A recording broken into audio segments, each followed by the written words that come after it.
Dear Patriots, before the news starts, please subscribe to our patriotic channel by clicking the subscribe button.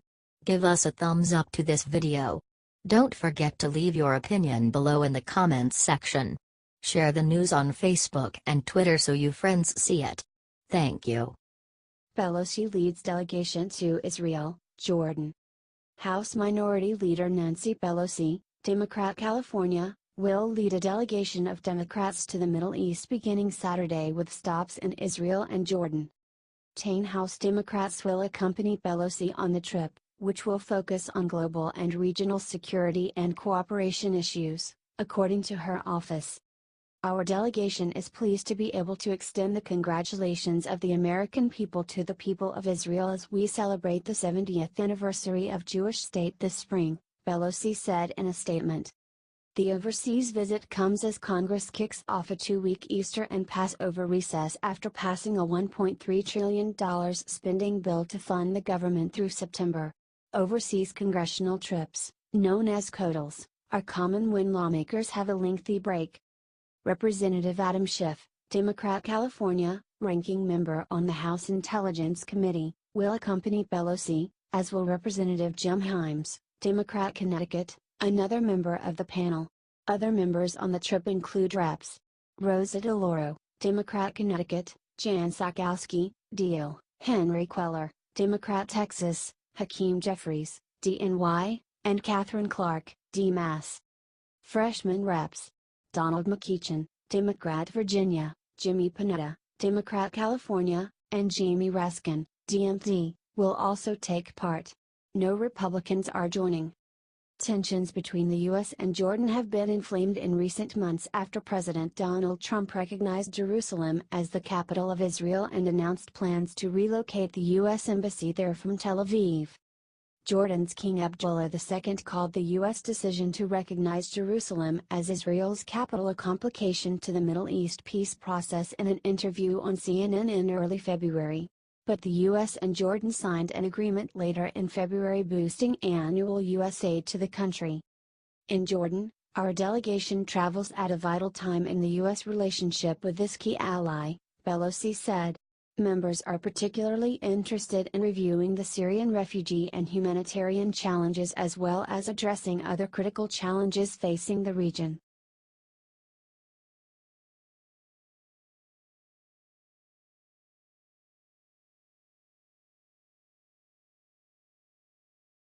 Anderson Cooper bets heavily that Stormy is serious news. Anderson Cooper walked a fine line on 60 Minutes. For a newsman proud of visiting disaster zones and bringing attention to the dispossessed, Cooper risked embarrassment in his interview with porn star Stormy Daniels, but soldiered through with a deadpan stare and a furrowed brow. The ultimate verdict on his interview, almost certainly the most highly watched moment of his career, will be whether viewers accept his claim that this is serious news. He could have easily gone the tabloid route given the subject matter, an adult film star describing an alleged affair with the President of the United States.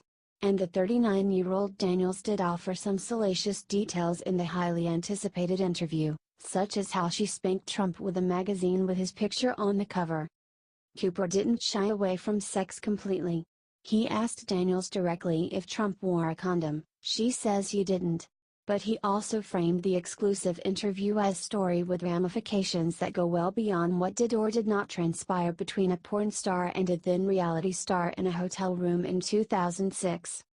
The lengthy 60 Minutes segment covered claims of intimidation, non-disclosure agreements and lawsuits, while exploring the possibility that Michael Cohen, who paid Daniels $130,000 for her silence before the 2016 election, violated campaign finance law. 60 Minutes making this a campaign finance story, exactly why the whole country is watching right now, The Washington Post's Karen Tumulty tweeted. Cooper said on 60 Minutes Overtime, an online CBS piece that accompanied the television interview, that there are many tawdry details which we did not include in the story because it's just, that's not our interest. For us, it wasn't so much there was an affair, Cooper added. That's not as much the headline. For us, it's everything that has happened since and how we've gotten to this point. The biggest headline Sunday night was Daniels' claim that a man threatened her in a Las Vegas parking lot in 2011, a few weeks after she agreed to sell her story of the alleged Trump tryst to In Touch magazine. "Leave Trump alone. Forget the story," the man said, by her account. She claimed the man also looked at her daughter, who was present, and said, "That's a beautiful little girl. It'd be a shame if something happened to her mom." That 2011 In Touch interview finally saw the light of day last month. The 5,000-word transcript included Daniels' description of the alleged spanking, along with other provocative details, and her recollection of Trump's fondness for Shark Week, a more comical detail that also appeared in the 60 Minutes interview. It remains to be seen if viewers walk away remembering the segment as tabloid fodder about a porn star and the president or something bigger. That goes for the TV news junkie sitting in the White House. Standout part of this interview is Stormy Daniels saying she wasn't attracted to Trump, the New York Times' Maggie Haberman tweeted. "He was incredibly proud of the best sex I ever had in Y Post front page. That won't sit well." For political reporters and others who have been closely following the twists and turns in the Stormy Daniels saga in recent months, including the many interviews with her media-savvy attorney, Michael Avenatti, the 60 Minutes segment may have been a letdown. Some journalists had already concluded that there wasn't much to the 60 Minutes interview before it even aired. As CBS posted the transcript at 7 p.m. The actual broadcast was then delayed more than a half hour because the Duke Kansas NCAA tournament game went into overtime. But Daniels claims in a transcript, whether in 2011 to In Touch magazine or now to 60 Minutes, aren't the same as seeing a woman, credibly, accusing the sitting president of infidelity and one of his lawyers of trying to buy her silence. So Pandeb, a New York Times culture reporter who covered Trump's presidential campaign for CBS News, dismissed the yawns from some on Twitter. Someone goes on camera for the first time to discuss details, on the record, about her affair with the current president and possible threats, an affair Trump has denied but his lawyers has admitted to pay out to said someone, and we're all on here saying but what is the news? He wrote. Cooper clearly tried to make more news, such as asking Daniels if she has text messages or other items tying the alleged affair. "My attorney has recommended that I don't discuss those things," she said. Cooper mused to Avenatti that he may be bluffing about having more materials, but the attorney didn't bite. "You should ask some of the other people in my career when they've bet on me bluffing," he said. After the broadcast, Avenatti tried to raise the stakes, tweeting, "Any claim that there was nothing new other than the details of the threat is not only false but is also similar to asking other than the short interruption Mrs. Lincoln, what did you think of the play?" In the post-interview segment, Cooper said he thinks there's more to come on this story.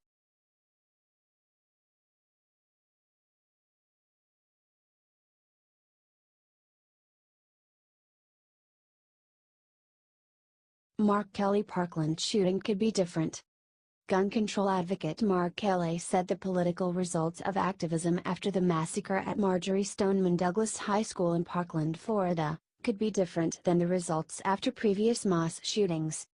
Kelly, a former astronaut who founded the gun control group Giffords with his wife, former Representative Gabby Giffords, said Sunday the group had made some progress in passing state-level laws since the deaths of 27 people at Sandy Hook Elementary School in 2012 but had been stymied at the congressional level. "These young people seem quite motivated, and they realize that they have been dealt an incredibly difficult set of circumstances, have been put in a horrible position," Kelly said on ABC's This Week, adding, "They want to see change. So that's why I think this could be different." Kelly's comments came the day after the March for Our Lives, which drew millions of protesters in Washington and at satellite marches across the country, to advocate for gun control measures after the Parkland massacre. The February 14 shooting left 17 people dead. Kelly told host Martha Raddatz he believes President Donald Trump would sign gun control legislation if it was passed fast. "I'm hopeful that if we could get Congress, get the House and Senate to pass some sensible legislation, we get it to his desk," Kelly said. "I think there's a pretty good chance he might sign it."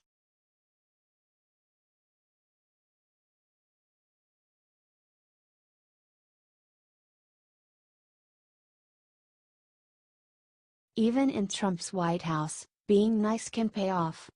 In the reality competition of Survivor, White House edition, senior aide Johnny DeStefano is coming out ahead. He's outlasted President Donald Trump's first chief of staff, Reince Priebus, and chief strategist Steve Bannon, as well as 4 White House communications directors, 1 national security advisor, 1 director of the National Economic Council and a Secretary of State, not to mention roughly 25 of his fellow White House aides. Amid the recent West Wing exodus, DeStefano, who initially ran the Office of Presidential Personnel, has seen his portfolio grow. He now supervises the office responsible for hiring political appointees at agencies as well as the White House political shop monitoring the midterm elections and the Office of Public Liaison, which is responsible for outreach to outside groups and supporters. It's a portfolio that arguably rivals the one held by Karl Rove under President George W. Bush, even if, internally, DeStefano is not seen as the same kind of master strategist. But 10 senior administration officials and close White House advisors say DeStefano has managed to increase his power and stick around in an infamously cutthroat environment the old-fashioned way, by being nice to everyone. DeStefano's experience inside the White House offers a roadmap for other aides who want to thrive and enjoy themselves in the Trump orbit, avoid the limelight, act like a staffer instead of a star and never pick sides among the White House's various factions. Johnny has had a standing weekly appointment to talk about personnel with the president. They've come to know each other better. Johnny does not sugarcoat bad news, and often compliments a colleague's efforts where others might spend that time puffing up themselves, said presidential counselor Kellyanne Conway. DeStefano, 39, was initially tagged as a Priebus acolyte and spent the first few months of the administration battling with a handful of cabinet secretaries over personnel issues, including Rex Tillerson, who once blew up at DeStefano in front of colleagues inside the West Wing. But the longtime aide to former House Speaker John Boehner has bridged the establishment and Trump wings of the White House, cultivating relationships with the President, Chief of Staff John Kelly, and Kelly's former deputy and close ally Kirstjen Nielsen, now the Secretary of Homeland Security. He's able to do this, allies and friends say, by coming across as non-threatening. His status is reflected in his real estate. He recently moved from the first floor of the Eisenhower Executive Office building to the second floor of the West Wing into the office previously occupied by departed top National Security Advisor Dinah Powell, where he sits alongside Conway, Ivanka Trump, soon-to-depart Chief Economic Advisor Gary Cohn, and Domgan, the top White House attorney. DeStefano now regularly travels with the president and can often be seen folding his tall frame into Marine One. Inside the White House, DeStefano has developed a reputation as someone who gets along with almost everyone but is comfortable enough to publicly contradict his colleagues and superiors, including presidential son-in-law and advisor Jared Kushner. He is very upfront. I've sat in staff meetings with him, and even if his point is contrary to Jared's, Johnny will push back and is very good at doing so. People respect him, said one former White House official. But to detractors, DeStefano's ascendance is also emblematic of how shallow the bench of talent is for Republicans willing to work in this White House. Here is someone who ran the Presidential Personnel Office and was not viewed as doing it that well, said one person close to the White House. So there is a lot of irony that someone whose performance has been fine but sort of mediocre now has more responsibility. This person added that DeStefano had benefited from the unusual level of turnover around him. DeStefano was in the right place at the right time. DeStefano did not respond to requests for comment. Originally, DeStefano had no designs on joining the Trump White House during the 2016 presidential campaign, according to close friends and former colleagues. The Missouri native had worked for the House Republican Conference, the National Republican Congressional Committee, Ohio Republican Representative Deborah Price's re-election campaign, and as political director and senior advisor to House Speaker John Boehner, also from Ohio. After Boehner retired, DeStefano became the president and chief executive officer of the Data Trust, the Republican Party's main outside data firm which, when he joined in 2013, was struggling to play catch-up with the Democrats' data and tech prowess in campaigns. It's since grown to have roughly 30 staffers. Data Trust's biggest client was the Republican National Committee, which was then run by Prebus. In the fall of 2016, Prebus went looking for someone to run the Presidential Personnel Office and tapped DeStefano. His appointment at first alarmed Trump supporters who feared DeStefano would stack the federal government with Republicans who would not be true to the Trump agenda. But the pick made sense, say some of DeStefano's friends and former colleagues, because his job in Boehner's office was to place members on committees and handle problems quietly on behalf of the Speaker, like urging the resignation of one lawmaker who had a drug problem and another who had a relationship with a subordinate. DeStefano had to handle such problems while maintaining good relationships with other lawmakers, staff and donors. Between Christmas and New Year's Eve 2016, DeStefano started his job overseeing the administration's personnel picks, really, the hiring of thousands of political appointees, counselors and ambassadors at everywhere from the Department of Education to State, Treasury, Commerce and the Environmental Protection Agency. He entered the White House with no real rosters of potential staffers, no process for finding candidates for them and tons of jobs to fill. During the first few months of the Trump presidency, the Personnel Office regularly came under fire for the slow pace of nominations, the lack of appointees going through the clearance process, and the skeletal crews of political people running agencies, a fact that critics and conservatives say slowed down Trump's ability to begin to institute his agenda. Allies of DeStefano, both inside and outside the administration, say he inherited a mess of a situation after the ouster of the first transition leader, former New Jersey Republican Governor Chris Christie, and did the best he could. But DeStefano bore the brunt of that criticism, without publicly pushing back. One of DeStefano's earliest claims to fame in the administration came shortly after Trump's inauguration, when he signed the White House letter that fired Acting Attorney General Sally Yates after she refused to enact Trump's travel ban executive order. Yet during that time, he also tussled with Kelly, then serving as Secretary of DHS, over a handful of political appointments. When Kelly then moved over to the White House to serve as Chief of Staff in July 2017, DeStefano assumed he was in trouble, according to people familiar with his situation. The U.S. Capitol as seen on October 25, 2016. John Schenkel, Politico. Kelly's closest ally in the administration, Nielsen, even carried out her own internal analysis over the summer to examine the personnel problems in the West Wing, effectively checking over his work, said one administration official. But Kelly soon came to see DeStefano as a competent staffer who did not seek the spotlight and made him part of the Chief of Staff's tiny inner circle, according to two people close to the White House. Kelly even admitted once in front of the president in the Oval Office that he and DeStefano used to fight during Kelly's stint at DHS, but that Kelly had come to view DeStefano as someone who knew his shit, according to one of the people close to the White House. This fall, that level of trust translated into a broader portfolio for DeStefano in which he oversees 3 offices and the heads of those offices, personnel, public liaison and the political office.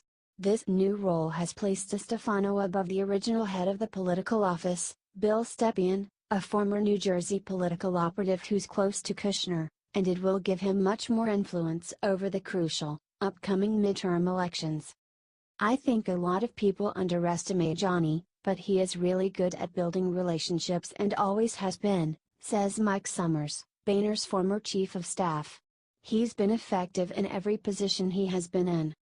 At age 23, coming out of St. Louis University, a lot of people never would have thought he would be where he is today.